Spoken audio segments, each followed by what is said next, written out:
All right, so welcome everybody. Welcome today to our webinar on social skills. We're talking a little bit about what I love how Danny likes to call it, how to talk to Carol, but it's, social agility, how to communicate and how to exceed expectations through great social skills. This webinar is brought to you by Oregon State University's Professional Education Unit. My name is Melanie Mitchell, and I am proud to serve as the director of this unit.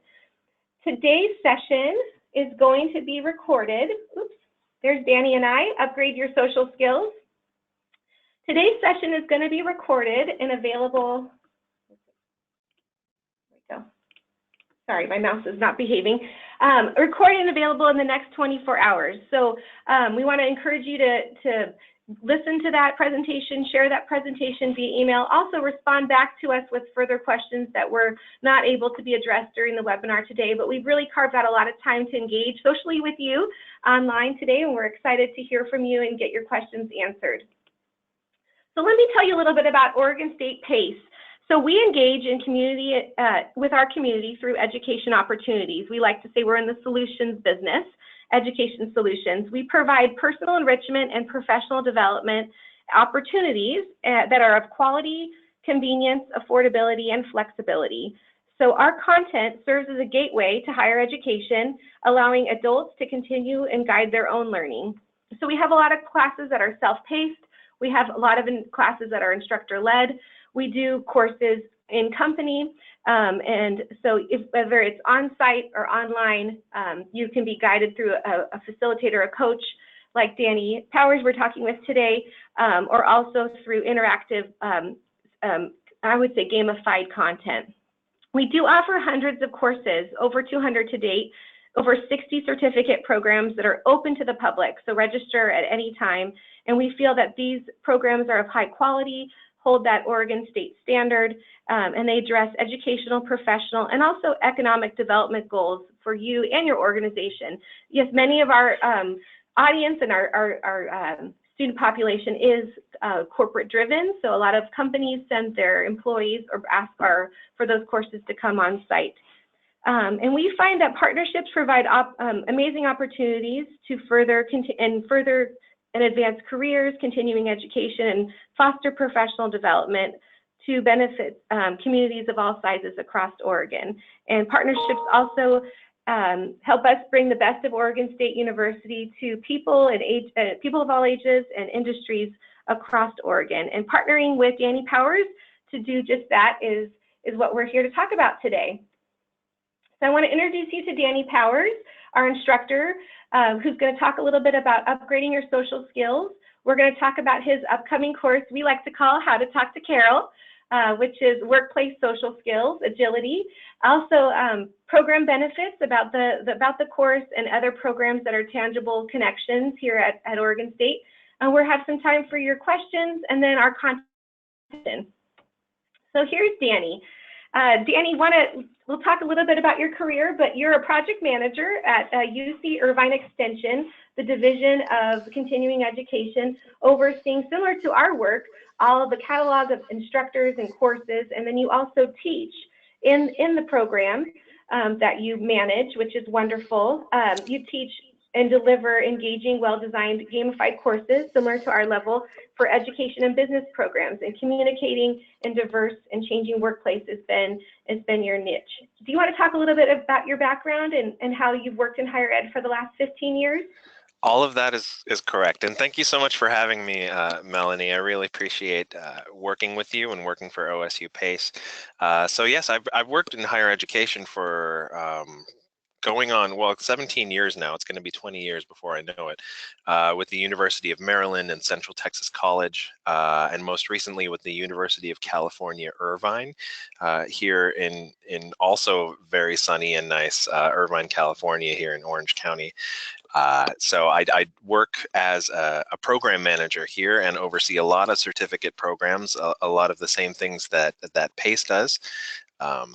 yes, I also teach in the business administration program and the organizational leadership and communication program. And I do a fair amount of instructional design and consultations also about online education and effective online pedagogy and that sort of stuff. And you mentioned gamification earlier, and gamified coursework is my bread and butter. So those are things that I'm passionate about, as well, of course, as interpersonal communication and upgrading social skills, and things that I'm going to talk about in today's presentation. So yeah, thanks again for having me. We're proud to lean on your expertise. Thank you so much for being here. All right, so let's talk about upgrading your social skills.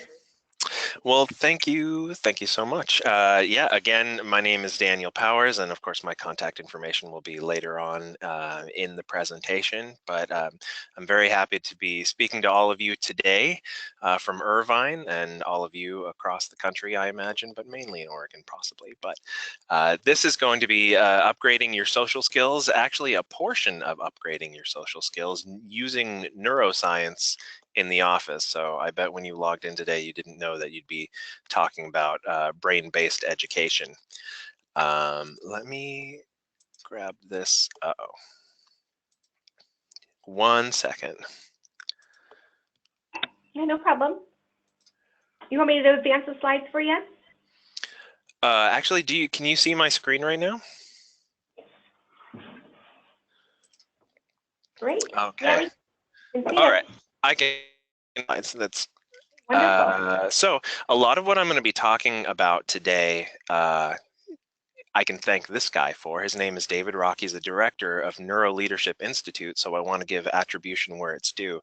The NeuroLeadership Institute does a lot of research into ways that the brain responds to stimuli, specifically in the workplace, the way that we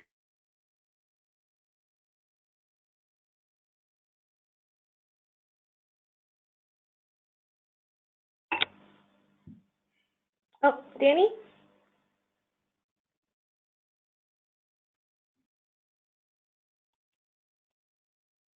Stay tuned. I think we just lost him for temporarily.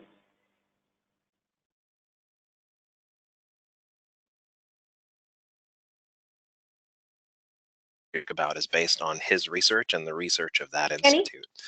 Yes. Danny, I'm sorry. Right when you started to introduce the speaker, the sound went out. Could you just restate that first phrase? Sure. Yeah. This is David Rock. Can you hear me okay now? Yeah, sounds great. Okay. David Rock is the director of the NeuroLeadership Institute and has a huge body of knowledge based on the ways that we are communicated with and how our brains respond to that communication, especially when we're being led or being managed.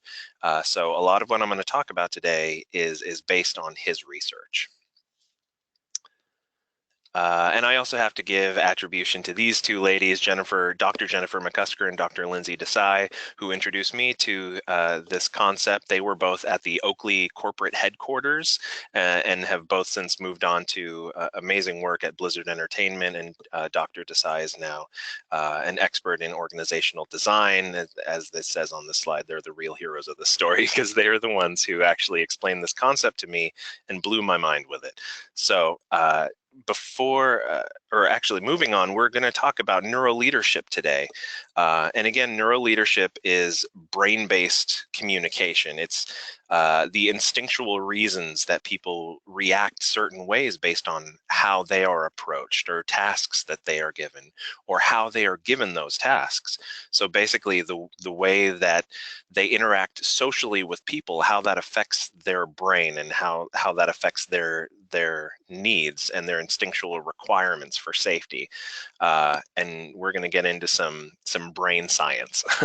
So the NeuroLeadership Institute actually has determined that there are 4 areas or 4 domains of that they are focused on, and those 4 are decision making and solving problems, emotional regulation, collaborating with others, and facilitating change.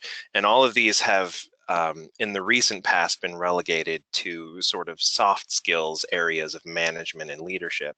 But more and more people are finding that soft skills are the new hard skills, actually. And these are skills that everyone can point to and say, these are what modern managers, these are what modern leaders are actually looking for in their high performing employees. So these 4 things are what the NeuroLeadership Institute and NeuroLeadership in general are focused on improving and putting metrics on, because in the past, what it takes to be a leader, what it takes to be a good manager and manage high performers has been sort of a fuzzy area, and NeuroLeadership has allowed advances that are hardening up those areas and putting sound science behind those based on a lot of what I'm going to talk about momentarily. So a lot of what we're referring to in NeuroLeadership is the difference between threat and reward. And your brain actually makes this distinction a lot of the times without you even realizing it. And this is hardwired into our physiology. This is from millions of years ago. Your ancestor, the caveman, actually knew about threat and reward. Very simply, he knew that if he had a fire in front of him, he could actually touch that fire and he would pull his hand away right away because that fire is a threat to him. He knew also if he put some food in that fire and he cooked it up and ate it, that is a reward.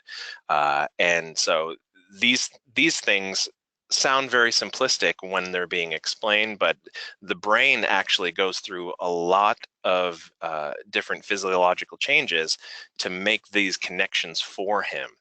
And threat and reward and how it ties to our friend the caveman here may seem to be a little bit disconnected from the modern office worker, because threat of physical pain and threat of social pain within the workplace are seemingly 2 different things, seemingly. But actually new research has shown, and I'm going to talk about this in a little while, that the brain does not actually differentiate between them. So if you're threatened in the workplace socially, or if your autonomy is threatened, or if your sense of fairness is threatened, your brain actually goes into the same physiological changes that it would if you were experiencing physical pain. And we'll talk about the research behind that in just a second. But again, Grok the caveman here knows that if he sticks his fire, he is going to get burned, and that is a threat to him, versus he can warm his hands by the fire and receive a reward. And we're going to talk about some science behind how the brain works and how that threat and that reward really produces the changes in the brain that make you a better or make you a worse a worker, or better or worse at interacting socially with your coworkers or your leaders at work. So to talk a little bit about the brain, this is going to get kind of sciencey, but let's say that our friend the caveman actually does stick his hand in the fire. What happens then is the nerve endings in his hand fire off, travel up his spinal column and into the brain, and actually goes into the center of the brain first in what's called the limbic system. And the limbic system houses the amygdala. And this is important because the amygdala is in the center of the brain, and that's where the signals come to first before they go to the outsides of the brain. That's important because the amygdala is in the center. This is the air traffic control center of the brain. This is where we process our complex emotions. If we are sad or excited or happy, the amygdala is actually the control center for these emotions. And of course, I'm paraphrasing this. I'm by no means a neuroscientist, but the amygdala can be found in the middle, and you can think of this as the air traffic control center of the brain. And towards the front of the brain, that is towards the outside of the brain where the signal travels second, is the prefrontal cortex. And the prefrontal cortex is actually where the complex thoughts require energy to be pulled from. So it's concerned with processing information, moving things into long-term memory, solving complex problems, thinking creatively. it facilitates a lot of information exchange from a lot of different parts of the brain. So the prefrontal cortex doesn't actually own these functions, but it's the energy comes from here for the proper functioning of everything I just described, processing complex informations. So we're talking about these two sections of the brain. Oh, I forgot to bring up the little airplane. So again, the amygdala is the air traffic control center, and the prefrontal cortex is what moves information around.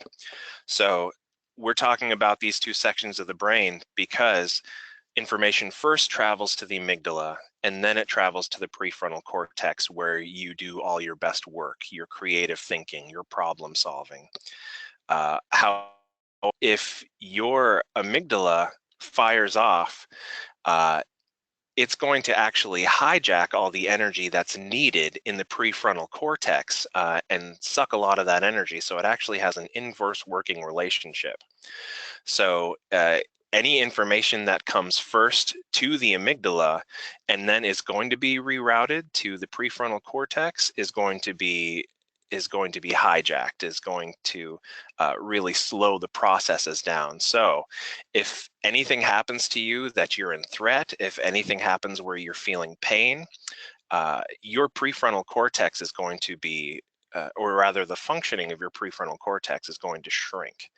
That means when you're overloaded with emotion or when you're experiencing pain, it's really hard to think clearly, to actually be an effective problem solver. It essentially blocks the ability to access the essential functions of your prefrontal cortex. So this is not surprising when we find out that the prefrontal cortex is 2% of the brain's weight, but it actually uses 20% of the brain's energy to process all that information, to think creatively, to solve complex problems, to do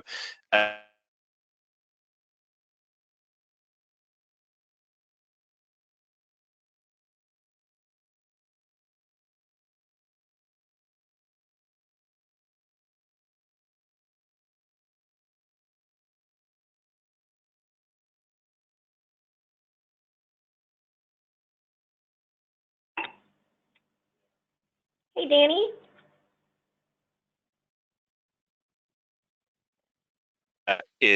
it has to do with the MRI machine.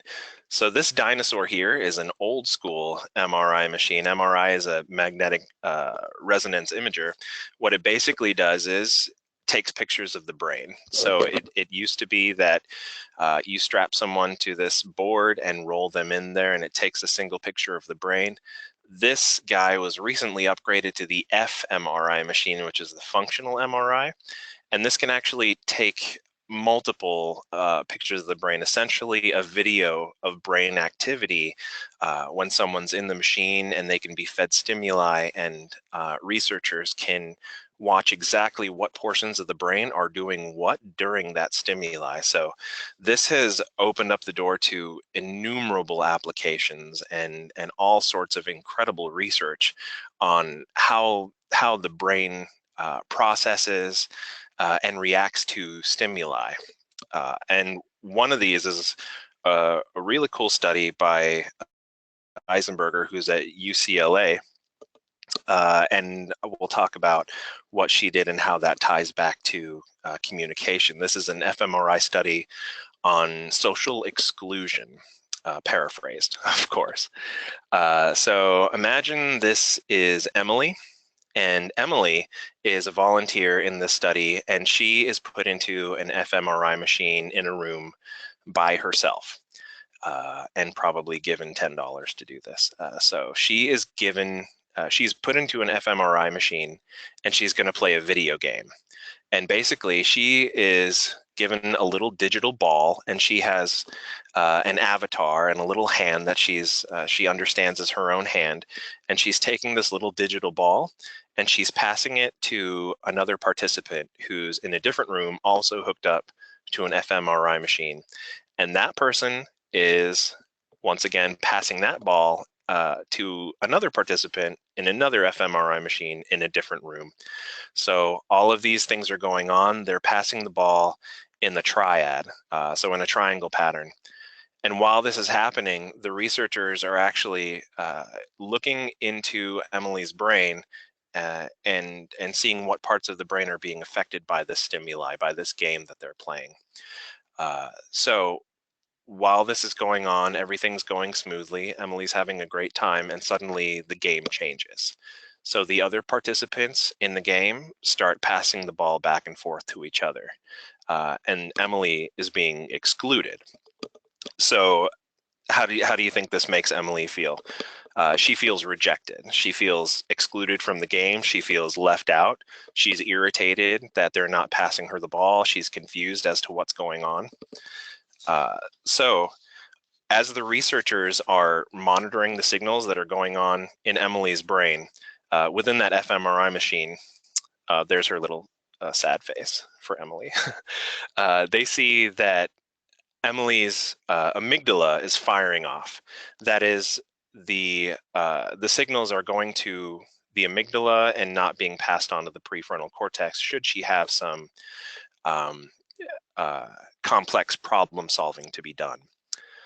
Not only that, but the exact same 5 areas are lighting up that would light up if Emily were being subjected to mild physical pain. So in a separate study, they had participants who were subjected to mild physical pain in an fMRI machine, and they noted that these 5 areas of the brain lit up. And these exact same 5 areas lit up in Emily when she was being socially excluded. So not only is that, it's probably no surprise that these other 2 people don't even exist. So Emily is led to believe that she is being excluded from this game, and she's only given the perception that she's being rejected, and the same areas of her brain are lighting up as if she was being subjected to mild physical pain, which is fascinating. So this actually proves that our brains respond identically to physical pain and social pain. Actually, your brain makes no distinction between social pain and physical pain.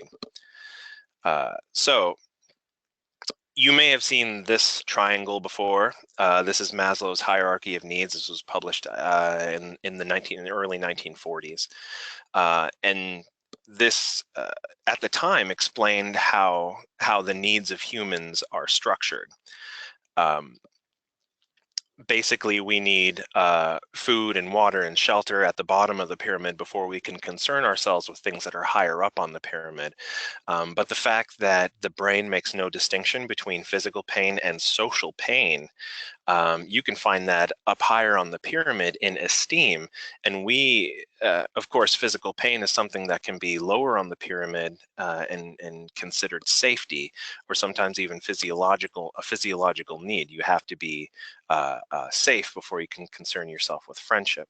So the fMRI studies that Naomi Eisenberger and the folks at UCLA did, showing that physical pain and social pain are considered the same within the brain function, it sort of upends Maslow's hierarchy of needs, and it brings self-esteem and confidence and the need for belonging farther down on this pyramid.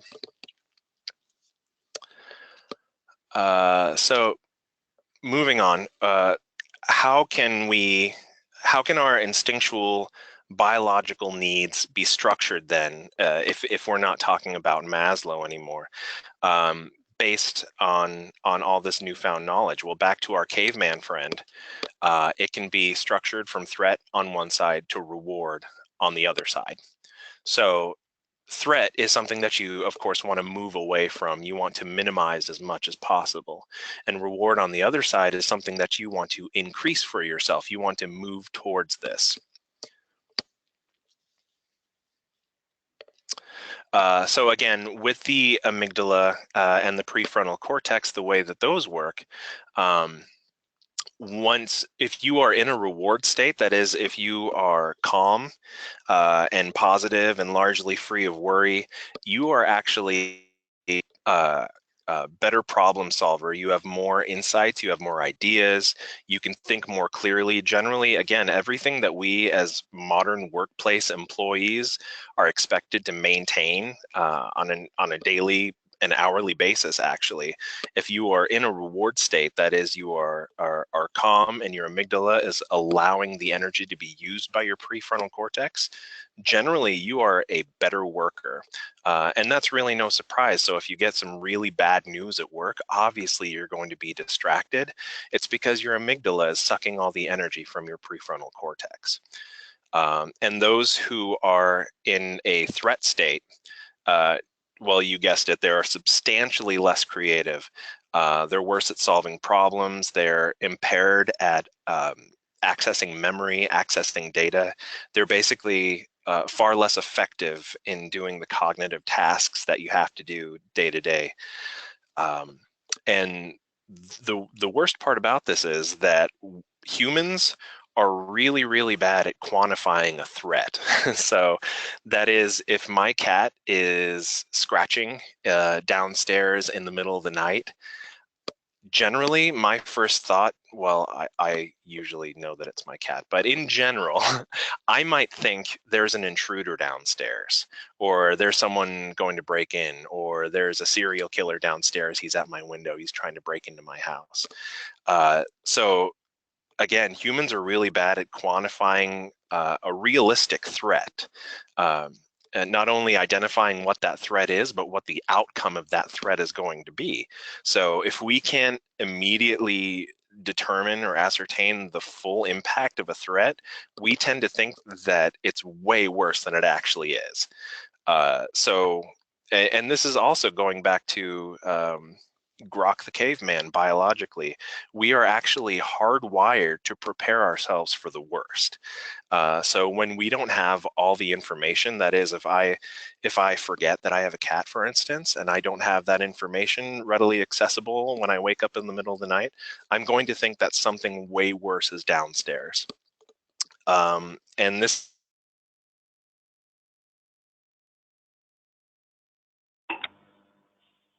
Danny, your sound cut out again.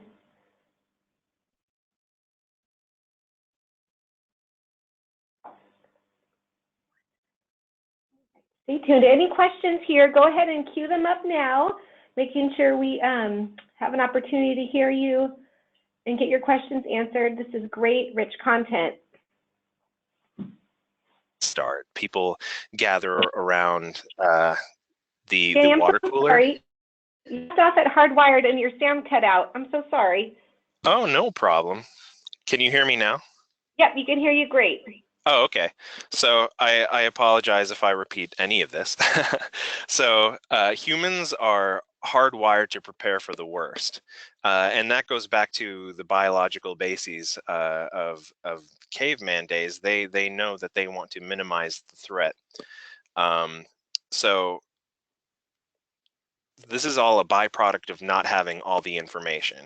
So if I wake up, and it's cyclical, of course. So if I wake up in the middle of the night and I don't have all the information about a sound I hear downstairs, I feel like I'm in threat and my amygdala fires off and I can't actually make the connection that no, there is not a threat. And my cognitive ability is then impaired, and the cycle repeats itself, and then the threat becomes more. So in the workplace, what that means is when people don't have all the information for change management, for instance, if there is a major change going on in your workplace or in your office and people are not given the appropriate amount of information, then they think the worst. The rumor mills start and the conjecture starts, and people start coming up with scenarios that are potentially far, far worse than what the actual scenario is. So again, being hardwired to prepare for the worst can mean that employees jump to conclusions and think that the outcome of what's going on that they don't have the information for is far worse than it actually is. So it's disproportionate to the actual reality. And another problem with the threat response to our detriment as humans is that our threat response is actually 5 times greater than our response to reward. We experience threat a lot faster. We're immersed in it a lot deeper. We come out of it a lot slower than we do the reward state. It lingers with us. So that's why it's kind of hard to pull yourself back out of a funk when you've gotten really bad news or you're really worried about something. And studies have actually shown that long-term threat, like being in a threat state very long-term, can actually atrophy the hippocampus. It affects long-term memory. And this is why things like PTSD are so insidious, because when you're in a threat state for a very long time, it's going to affect your brain chemistry in ways that are detrimental long-term. So that was a lot of brain science to begin this lesson, but takeaways before we move on to specifically how threat and reward are going to translate to improving your social skills in the workplace.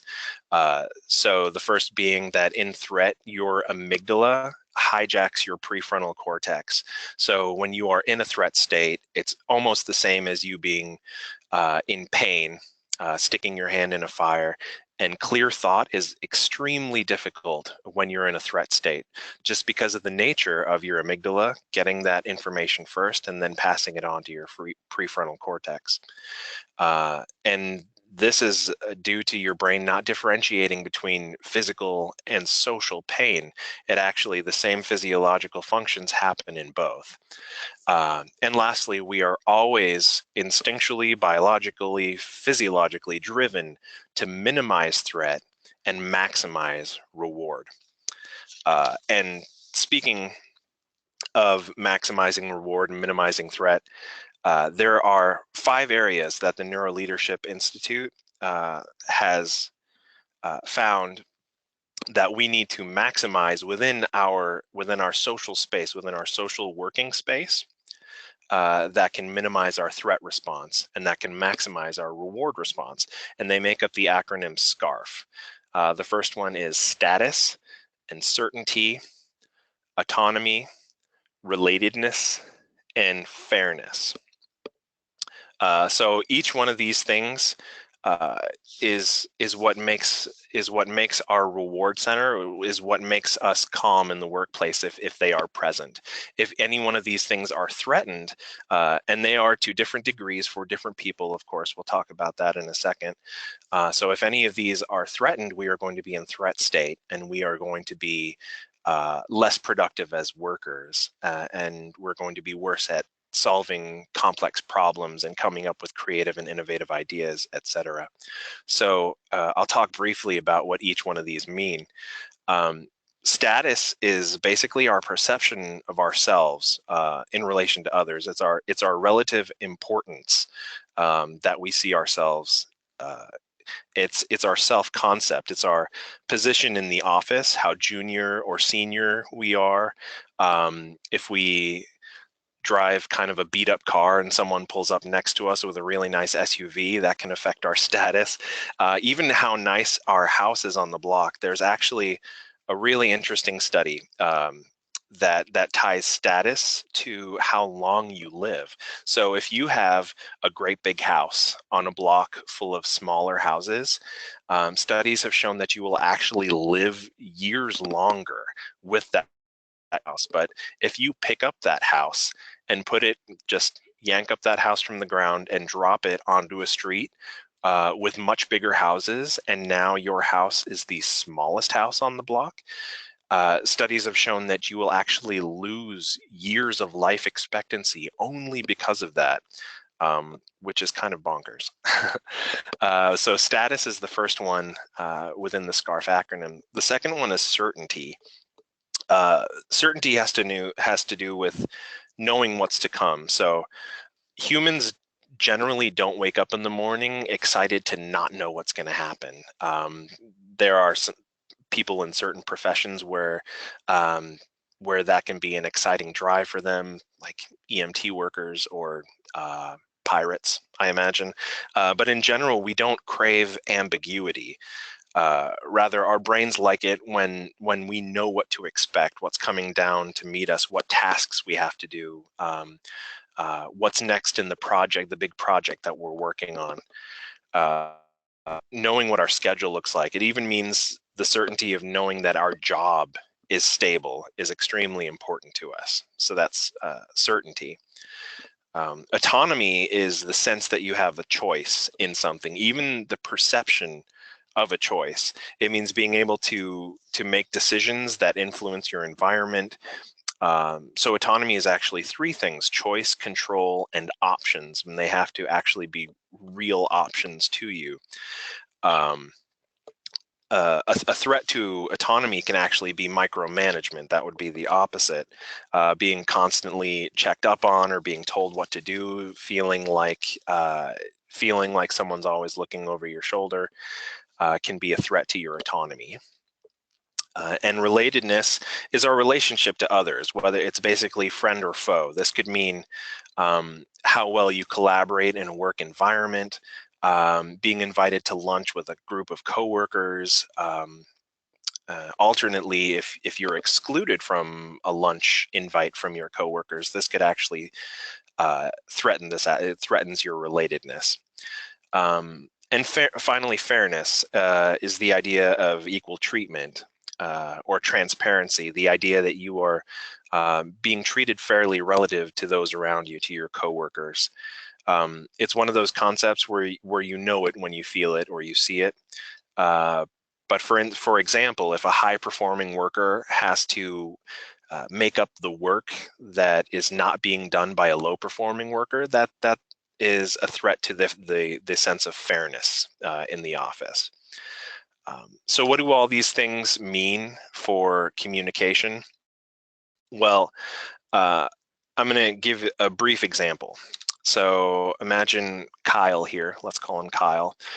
He's sitting at his desk, and his boss comes to him and he says, "I have some feedback to give you. Meet me in my office at 2 p.m. next Tuesday."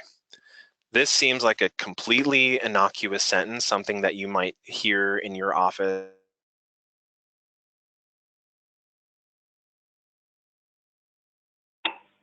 All right, chat your questions. I don't see anything.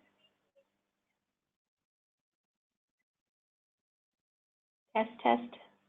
So we did look this up. This is actually a glitch with GoToWebinar. We're very sorry. So it cuts out about every, or for about 15 seconds. And so we did upgrade to the new version. So as soon as Danny comes right back, I'll have him repeat a sentence. But in the meantime, chat your questions early and often so we can read your questions aloud. Can you hear me? Yep, we can hear you. So sorry, Okay. Danny. Can you talk a little bit about the status and Yes, this absolutely. poor fella and his cube? Oh, this poor guy, Kyle. So the sentence again was, meet me in my office next Tuesday at 2 p.m. I have some feedback for you. So the supervisor has asserted the status over Kyle by giving the order saying he has feedback for Kyle. He's given no sense of certainty about what that feedback might be, or even if poor Kyle's going to have a job next Tuesday. He didn't give Kyle a choice in the matter, which affects his autonomy. He didn't ask him when he wants the feedback or where he wants the feedback. There's no relatedness there, as the status assertion has left no question that there's a difference between I have feedback for you, I am your supervisor.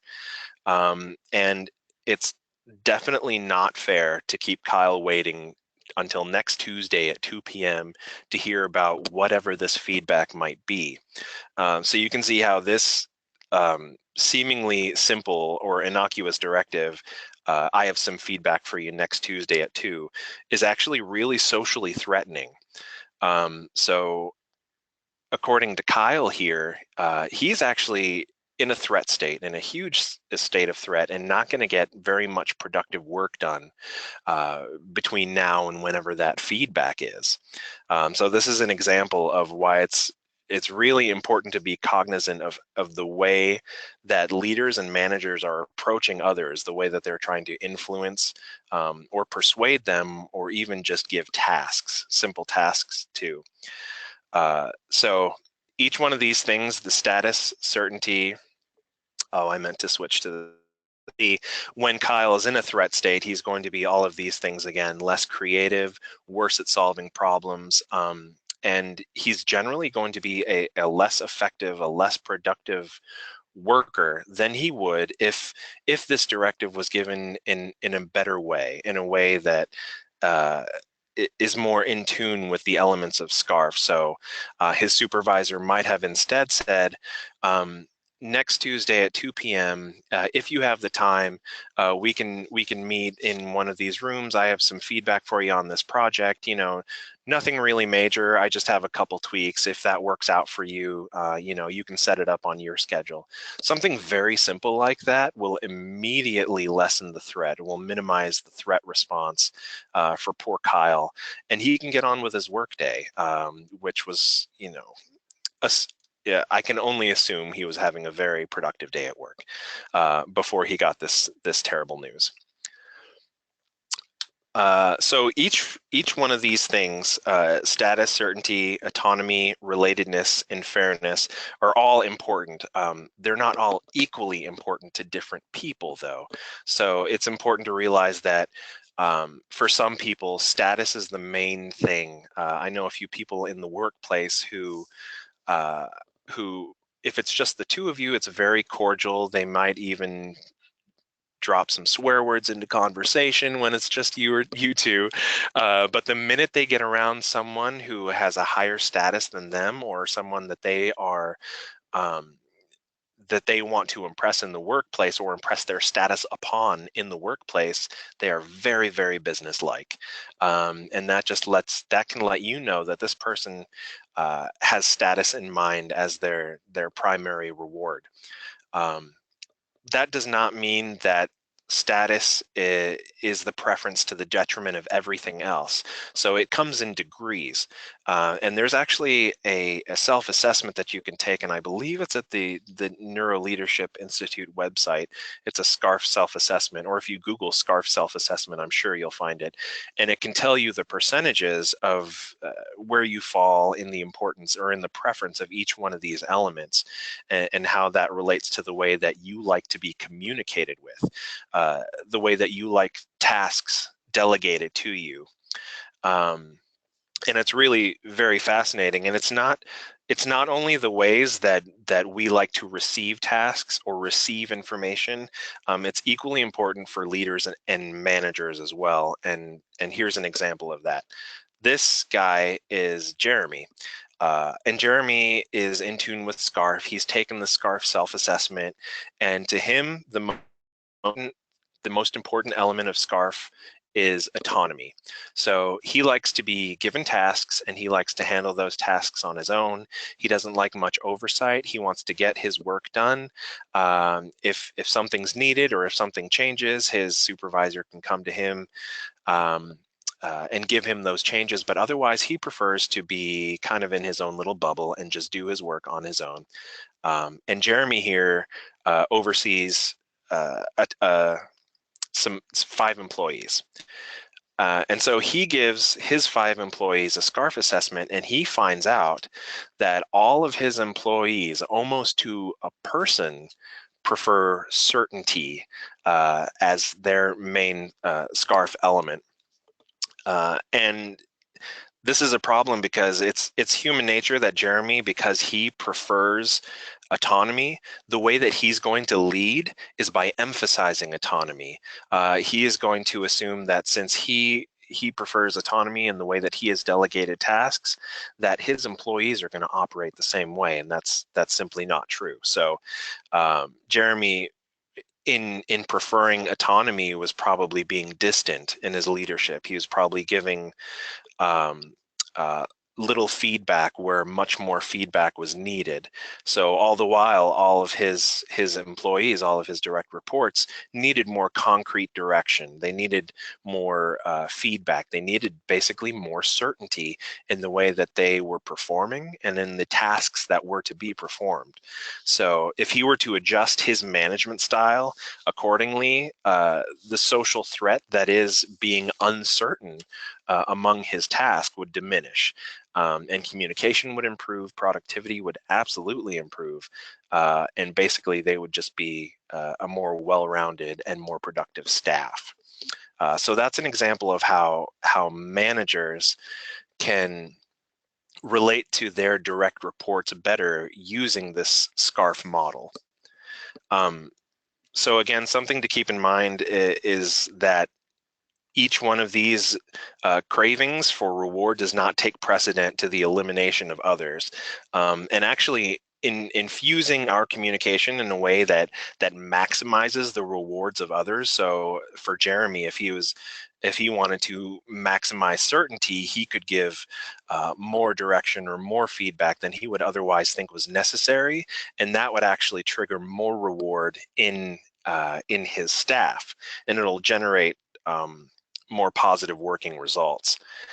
So if you have an employee, for instance, who you know is concerned with status, if you praise that person in or take some other action, a communicating action that bolsters that reward state, they are going to be better workers. They're going to appreciate working for you more. They're going to elevate their cognitive ability and everything else that goes along with diminishing threat and improving reward.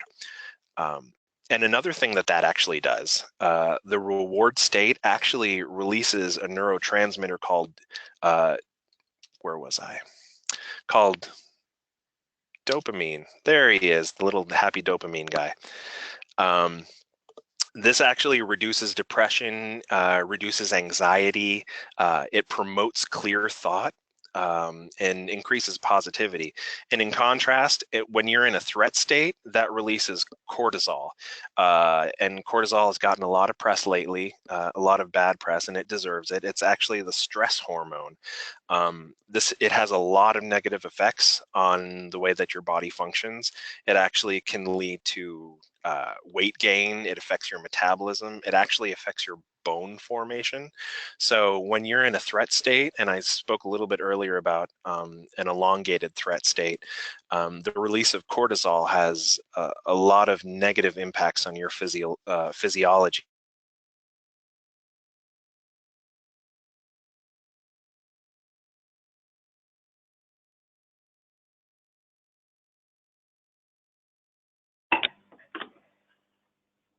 You left us at that cliffhanger. Danny, this is so great. Cortisol explains it all.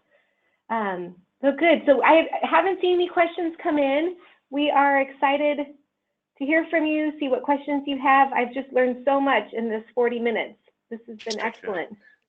There you are. You're back. I'm back. Can you repeat that last statement? You dropped off again. So sorry. Oh, no problem at all. I was just saying that that cortisol can have really detrimental effects on your health in general, not just in the workplace. So when you're in an elevated state of threat, your body is going to release cortisol, which is going to affect how you feel, not only in your office day to day, not only in your workplace, but also how you feel in general. So it's really important to minimize in yourself and in your employees your threat state. And I just looked at the time, Melanie. I'm sorry, I'm going a little long-winded, and I do want to leave time for Q&A if there is any.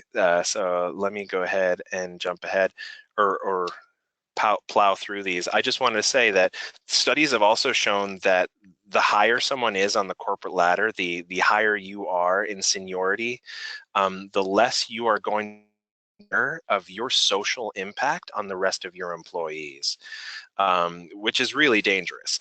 So bosses and managers, leaders especially, have to be cognizant of how they're communicating with their direct reports and how their SCARF concerns might be threatening to their employees. It's just really, it's extra important for leaders higher up to realize the way that they are communicating has a huge effect on the threat level and on the productivity of their workers.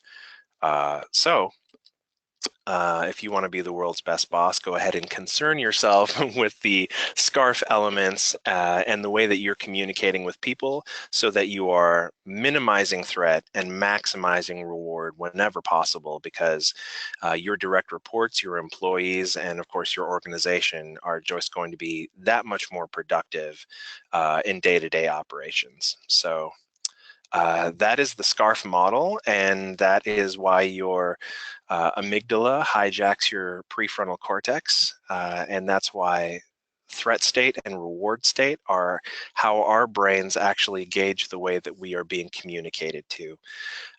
So here's a happy cup of coffee. And that concludes the presentation for today. So if we have any questions, or Melanie, if you have anything, I'd be happy to answer. Great, thank you so much.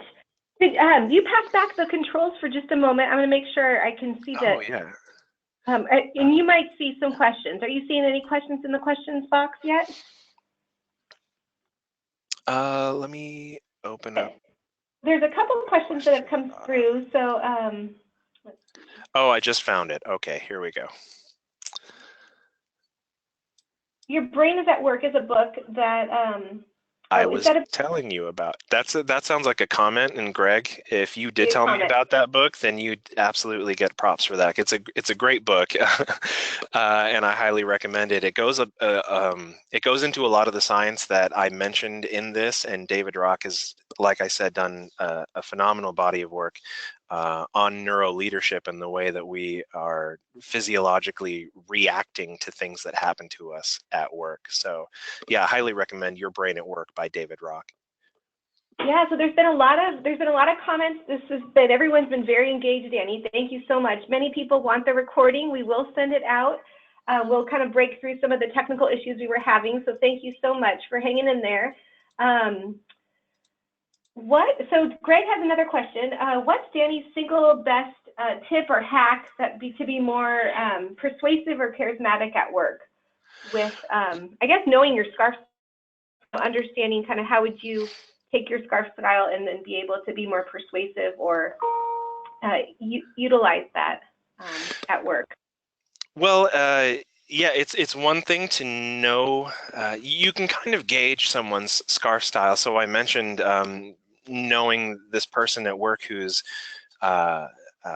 main concern is status. I know that if I come to this person, or if I see this person engaged in conversation with someone who is their superior, and I come to them and give them a compliment, for instance, so that they see that I've complimented them in front of someone who is their superior, who they are very concerned with seeing that status. That's a good way to get what you want in the future from this person. If the question is, what is a good hack for being persuasive, being a good negotiator, public speaking is a huge deal. So practicing your public speaking skills and being able to clearly communicate what your needs, what your wants are, is something that's going to really serve you in the future. Have you implemented this at your workplace? There was a question here Yvonne had asked about how do you determine someone's SCARF preference, or without them, having to physically have to take the assessment. For example, if you're meeting with them or meeting with a client, do you find yourself trying to figure out what SCARF style they are to be able to interact with them in a certain way? Yes and no. So the first part of that question, has it been implemented here at University of California? To smaller degrees. So this is not something that was spread across the UC system, but I know in my department, my department director has taken the assessment. I've given the assessment to my direct reports. So my assistant Matt and I work very closely together every day, and I know that he likes autonomy, so I let him do his thing and give him like snippets of direction so that he is happier at work. The question about whether or not I'm trying to figure out someone's scarf preference, that's a very good question. It's something that we talk about in How to Talk to Carol. Scarf is actually one tool that you can use to assess someone and how they are best communicated to, or communicated at, or communicated with. So it's by no means is it an exhaustive strategy for finding out the best way to get what you need out of an interaction. So there's also these other perhaps lesser known assessment. The DISC assessment is another one that we talk about in the class. So each of these things put together based on the way that you can sort of determine the patterns of the way someone is acting, not only what they're saying to you, but also their nonverbal cues. Putting all those things together in kind of a puzzle will let you know how best this person likes to be approached, how best they like to be asked for something. And all of these things put together can help you be a much more effective communicator based on your audience.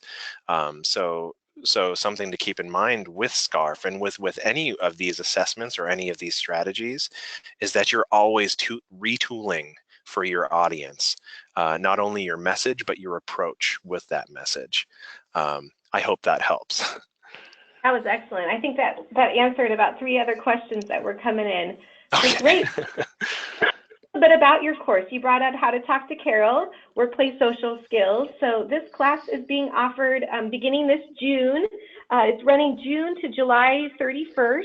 It is 100% online, but we like to point out that it's instructor-led. So you're coached by Daniel Powers week by week. You're put through different learning opportunities, projects, discussions, learning about these different tools for your toolkit. It's about 7 weeks in length. About 30 hours of content overall, but it's at your pace. It's an asynchronous course. However, you are paced by week by Danny. Danny, do you want to talk a little bit about the format of your course and how you set up? Absolutely. And we talked a little bit about this at the beginning. I'm very into making an engaging course and making it fun and making it gamified. And there's, as opposed to it being, you start with 100% and you work your way down. And if you miss an assignment, then you're never going to get those points back. You're actually building points and you're actually building levels. So you're going to start at level 1 in week 1, and eventually you're going to, with each activity that you do, and you have your choice.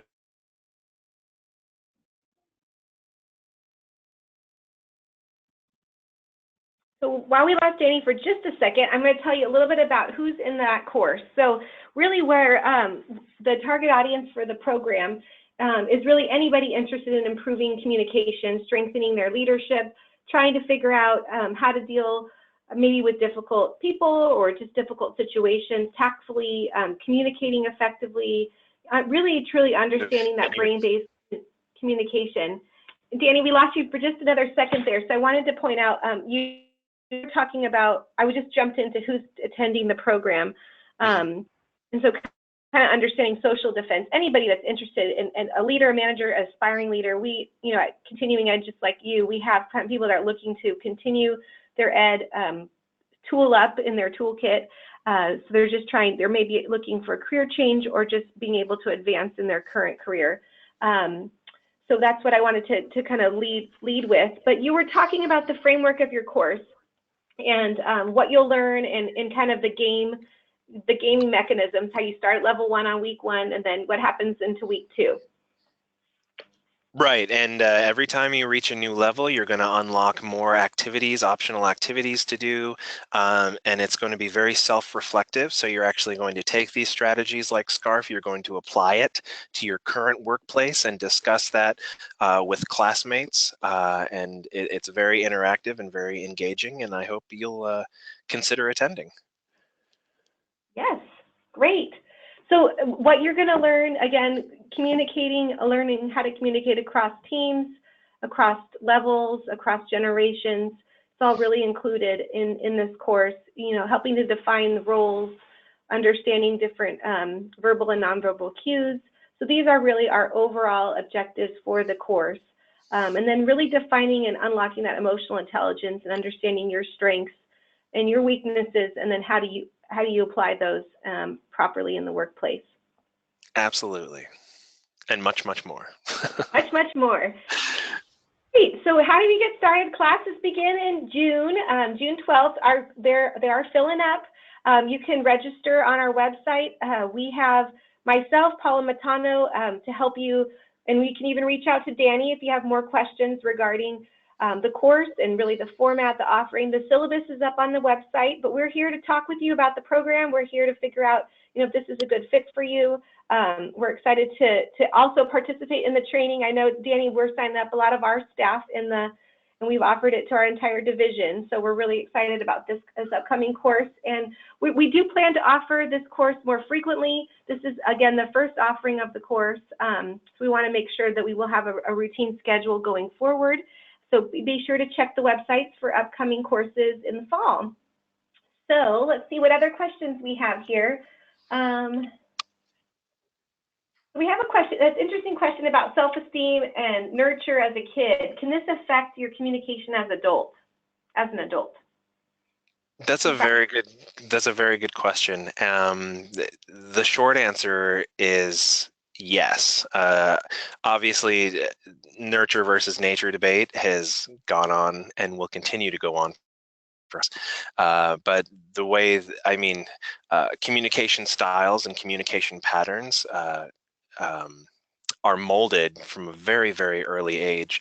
I'm sure you've seen all these studies that show that even one and 2 year olds who have been trained in American Sign Language go on to be much better communicators in early adolescence and even in their teenage years, and of course are more successful in college, get better jobs, etc. So studies like that really show that communication patterns are set at a very early age. So the way that someone is communicated to, and even how much they are communicated with. So how much they are read to, how much they are spoken to, and the types of communications are extremely important at a very early age. Excellent. Well, good questions today. Thank you so much for engaging with us, and we're excited to continue to communicate with you about the program, about the upcoming course here June 12th. Danny, do you have any other final thoughts about the course or to let the attendees know? Well, I hope you consider enrolling in the course. It's going to be very engaging, and I really appreciate everyone logging in today, and I'm very excited to teach for OSU PACE. So thank you very much, Melanie, for having me on today. Thank you so much for being here, and go Bees! Go Bees!